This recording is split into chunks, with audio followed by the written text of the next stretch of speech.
Na? Kami ay manonood ng mga ayos yan. Si Doc, shoutout Doc. Kent De La Cruz. Insan. JB. At saka si Sander. Kami manonood ng ano, ng mga snow. Ngayon o yellow na yun eh. Nasa dagat. Dito kami sa Glacier Bay, Alaska. Kaya ano kaganda na yan. Eh, pagka naman hindi ka ginilaw, ay puro snow yung nasa sa ibabaw ng bundok na yan. Tapos ang aming dinadaanan ay tama, puro yellow. Kaya sarap maghalo-halo din eh.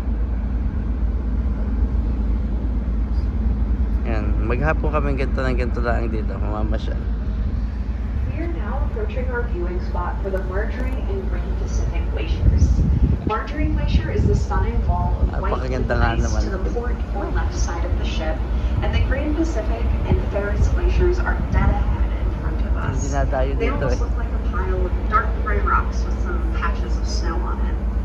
I love spending time in Mas this magandang space because makita I ng think you're personal getting to kind of kaysa sa video. duality of glaciers and just Hello. how different they can look based off of the journeys they've taken to get to where we see them. Pasahero namin, nanonood din sila. These glaciers were last connected in 1992 and used to extend into the water through which we sail today, but have since retreated backwards, giving us an entirely different viewing experience. Hindi ka Don't get me wrong, though, these glaciers are still quite impressive with their size. Marjorie Glacier on the port side has a towering face that extends approximately 200 feet or 60 meters above sea level and is 0.85 Lipat ako miles. sa kabila. Mas maganda pala din This is eh. a truly special place, and we Nakita have mo an yung ano, incredible chance parang to soak nagkukulay it in. blue. We're going to be stopping at the end of this inlet for an hour to observe these glaciers. Ay, wag yung During this ulo. viewing, the ship will Kaya- rotate so that everyone will get a chance to have a great viewing opportunity.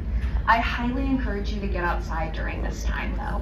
It is rare to be able to spend an uninterrupted hour with the glaciers, lang ako, especially to be the maghapon only ikot. ship out here. I encourage you to keep an Glacier eye on Bay, Marjorie Alaska. Glacier. She's known for calving off ice at any Still minute. part I've of already seen a United little States bit of of calving America. as we've been here, kind of towards the center of that glacier. Kaya yung mga pasahero namin, nanonood din sila. Also, look for wildlife in the surrounding area. Birds like black-legged kittiwakes. Mas maganda pa ng view May dito. kinilaw ako dito. May kinilaw akong dala. May kinilaw doon dala kasama ko.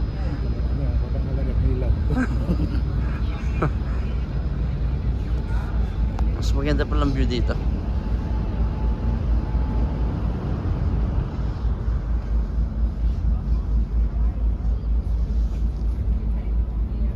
Kitang kita.